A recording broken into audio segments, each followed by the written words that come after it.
Hi everyone, it's Keith, Arkenberg Farms. In the greenhouse, picking some cherry tomatoes late in the season. And today, I'm going to kind of take you on a recap of this season on the farm. Kind of talk to you about what's worked, what hasn't worked. They're split, that's why I'm pitching them.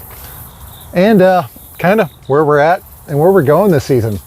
Now, I haven't been uploading too much the past couple months.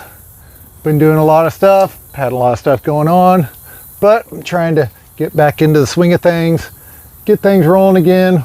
The farm's still doing great, but I did some, not necessarily mistakes, but missteps for my winter type production. We'll take you over there and look at that and kind of talk to you about what my plans are going forward for the end of the season. Like my little tomato jungle here, they're seriously getting out of control to where I know I'm not going to get any more production off these things anytime soon because we're 1 month from frost. Time to start clearing these babies back. But yeah, go walk around the farm, kind of show you what's going on and how we're doing here on the farm. So let me show you.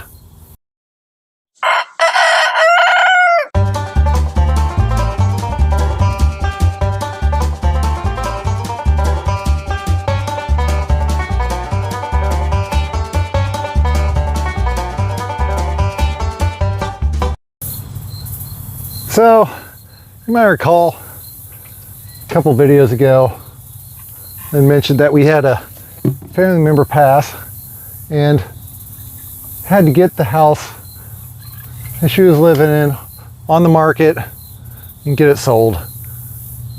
It took a lot of time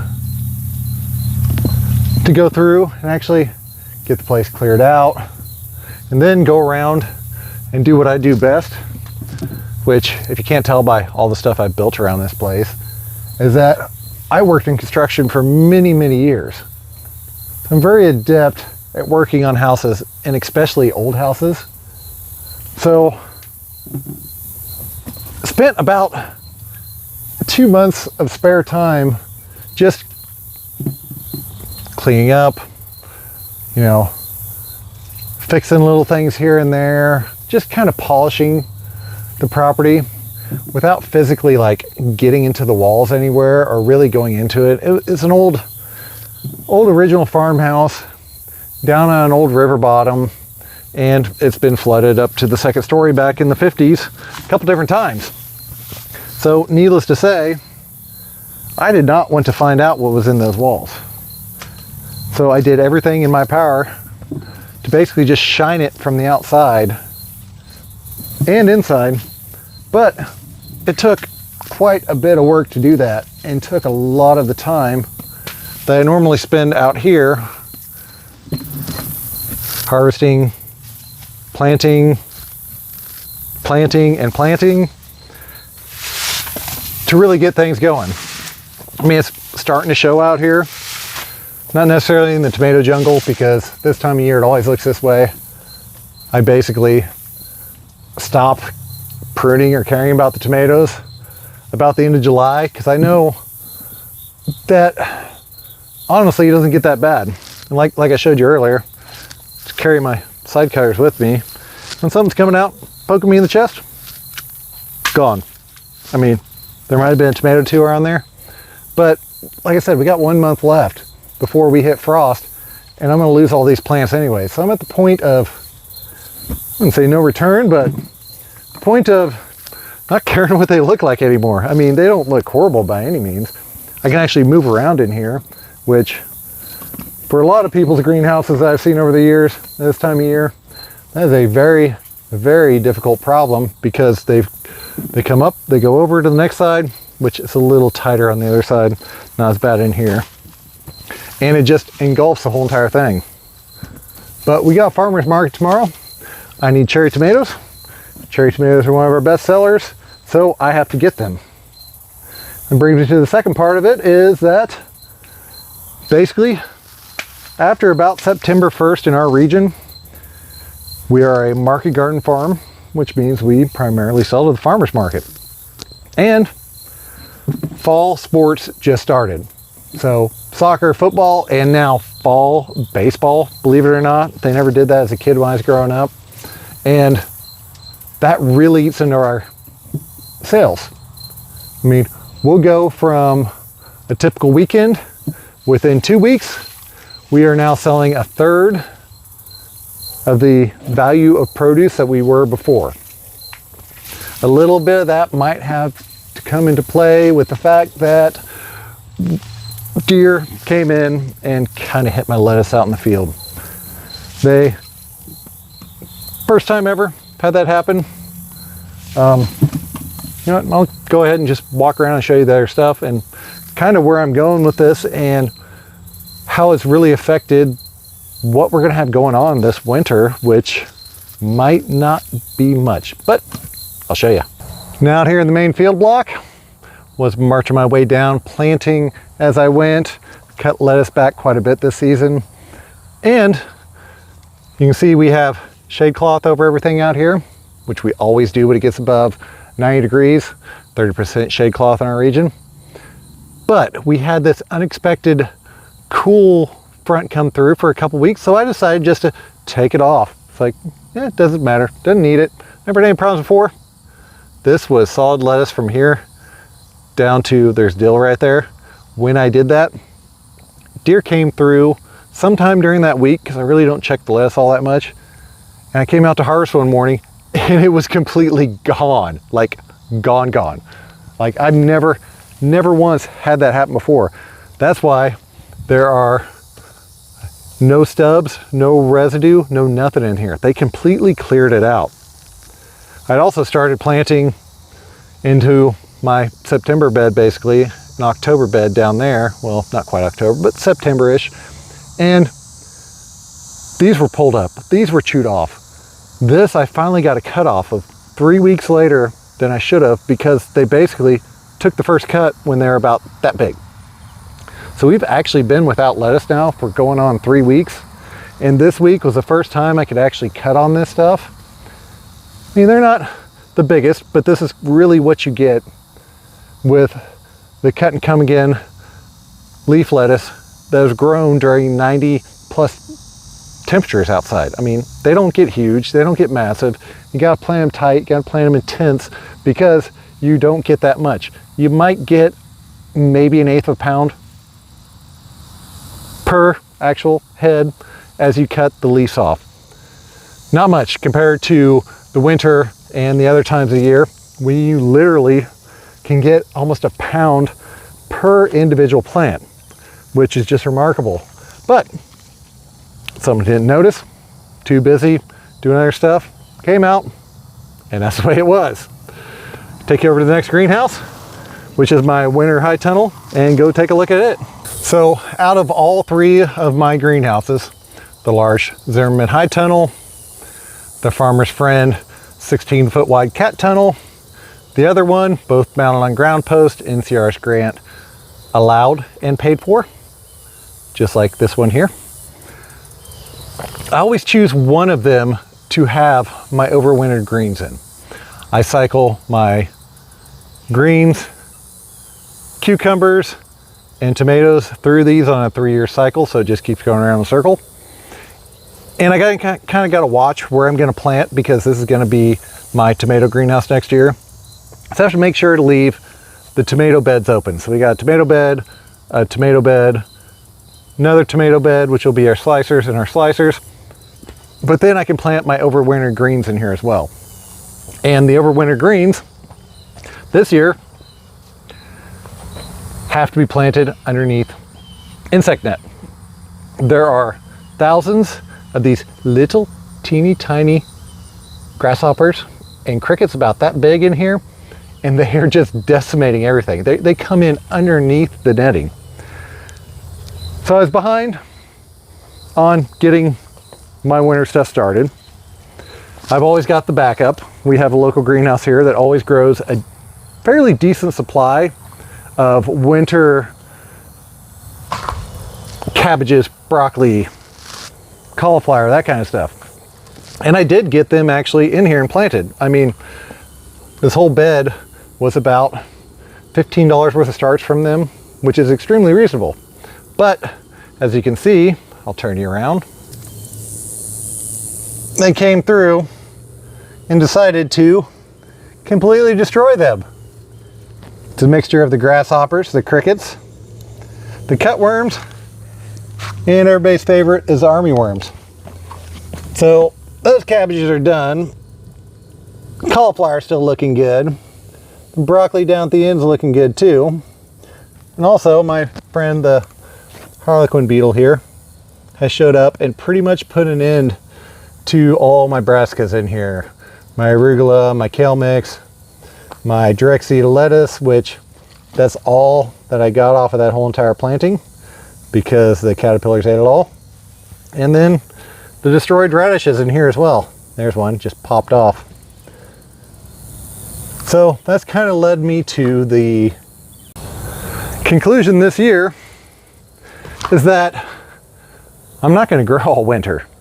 I'm going to kind of play with this area a little bit, but I'm not doing the full thing like I always do. Usually we push greens and lettuce and just all the overwinter stuff. The overwinter stuff behind me, when I plant it later, I can have like cabbages in February and broccoli and cauliflower in January, because once it gets to size, as long as I cover and uncover every single day, it just sits there and waits for me. That's the greatest thing about winter gardening that anybody can ever figure out is you get it to size by November, December, and it just waits for you, and you can harvest all the way up to March. Once it starts warming up, things start to bolt. Like these carrots, for some reason, this year, Bolero, I ran out of seed. Usually do my Napoli down the center, or all three rows actually, but this year I got Napoli down the center, and I made it a little ways over here, ran out of seed, planted this whole side with Bolero, and this whole side with Bolero, and I probably had 20 or 30 actually bolt this year. Mid-season bolt. Never had that happen with carrots. And then I started looking at my numbers, because I usually do overwinter carrots and beets. And this season I noticed something very, very interesting. Was the fact that overwintering them only gave me like a week or two advantage compared to the stuff that I planted like in March of the next year. But I had to take care of them all winter long by covering and uncovering, opening sides. In here, not so bad because I've got my automated end wall over there. So just, it's a lot of work for not much. I mean, looking at the numbers, and our main metric here is you take the income you earn per time period, say a week, 2 weeks, a month. You divide that by the number of hours you physically spend out here. And during the winter, we're at like half that rate, just taking care of stuff. I know we kind of finish cleaning up out in the field and all that at the same time, but it's really, for me, in our market, does not make sense. I mean, our actual farmer's market shuts down November 1st, so why keep going when you don't have the means to sell and then trying to find sales outlets all winter? It just does not make sense to me. I do got a nice little planting of leaf lettuce underneath here. It's looking really nice. Getting ready to plant another one this week, and I've got one more tray left after that, which I will try to do like I did last year, where I kind of threw it outside and neglected it, and come like December I was like, oh, that thing's still alive. It's froze like 15 times already. I think I should go plant it. And that's actually what we harvested all the way through April this season, was that one tray that was just hanging out. And those heads were like £1.50 when I cut the leaves off of them. Just beautiful, crisp overwinter lettuce, and it allowed for the new production that I always start to see in March, and it goes out in the field in April, and then mid-April, May is when I start harvesting off that. Worked great, and I'm gonna follow that. The overwinter carrots, they bolt. The overwinter beets in here, for me, in our environment, just don't size up. I'm not gonna do them. Overwinter onion sets, which I understand you can't even get form onion sets this year. Not worth it either, because I harvested them out of the greenhouse right here 2 weeks before all of my onion sets out there that I get from Dixondale's started harvesting. So again, what is the point of keeping something all the way through the winter, 4 or 5 months, just to have it almost hit the same time period as something you planted in the spring? That way, in the winter, you have time to actually take a break and do stuff like this. I built this house 10 years ago, practically by myself. I had the utilities brought up, but everything from the footing to the roof, everything inside of it, electrical, plumbing, HVAC, I did almost exclusively by myself. But it's an 800 square foot house. Not all that small on the inside, but for most people, that's a relatively small house. So this year, I decided to actually add on to it because I'm not gonna have anything to do in the winter. And anybody that does this farming for a living knows that you're constantly going and you get bored really quick, and then your mind starts going and you're like, hey, I should do something. Here it is. I'm gonna add on a new master bedroom suite because the old master bedroom's actually right through that window right there. I'm bringing out 16 foot and 14 foot deep. And then I'm gonna take the old, get over here into a little bit shadier area. Oh, that's making it look really bad. Then I'm gonna take the old master bedrooms right there. There's actually a hallway right there-ish. And I'm gonna take it and I'm gonna put a hall all the way through the master bedroom to the new master bedroom and have a new master bedroom on the side of the house, which is much bigger than we're currently in. Our current master bedroom is like 11 by 12-ish, which is not small, but it sure would be nice to be bigger. I've got all the plans already drawn up. I did a lot of drafting in high school and have worked in construction for years, like I said, so it's not that big of an issue for me to do this and start this project. Basically I'm gonna take the roof up to here, and I'm gonna cut down to somewhere in here, and I'm gonna put a front porch shed roof that goes out to there. So the new bedroom will end like there, and the new front porch will end like right there. Got it all planned out. I'm gonna walk everybody through kind of the construction process as I go through the winter, because I'm not farming much right now during the winter. So this will give me a good chance to kind of show people how to build stuff, how to make things better, and how to really improve on your properties as well as actually the farming aspect.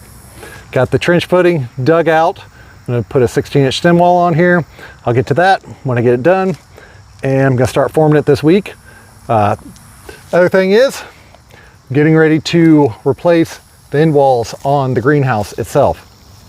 Big high tunnel back over there. You really can't see it anymore because of the lighting. But the end walls are gonna go this year. I already know it. They're already starting to tear. We get horrible winds here in the winter, and I've had issues with that tunnel. Those are actually the original ones on there from, geez, when did I build that? 6 years ago, maybe? So I've got the plastic ordered from Bootstrap Farmer. Got the wiggle wire and channel that somehow, you know, took a diversion through multiple states and ended up here like 2.5 weeks later. But I'm gonna shoot video on that. Hopefully next weekend is what I'm shooting for. Got that. I've got another thing coming here in a couple weeks. Some like ground penetrating radar thing to find water on your land. I don't know, somebody offered it to me and it might be cool. I'll find out. We actually have a well up front at my parents' property that is about 400 feet through the tree line right over there. And they actually have a hand dug well down there. So I can actually test it, and I can come up here and try to find water sources, because I've always wanted to have a well out here. Always worried about the expense of it and the payoff time to actually pay itself back. But if I don't even have water up here, then why even worry about it in the first place? So that's about it for me today. Getting ready to pour concrete out in the house, finish up the season, get the market going good, go harvest more tomatoes, cucumbers. Everything's going downhill because it's getting close to winter. Seasons are changing, so hope y'all like the Saturday. If you did, don't forget to like and subscribe. Thank y'all. Have a good day.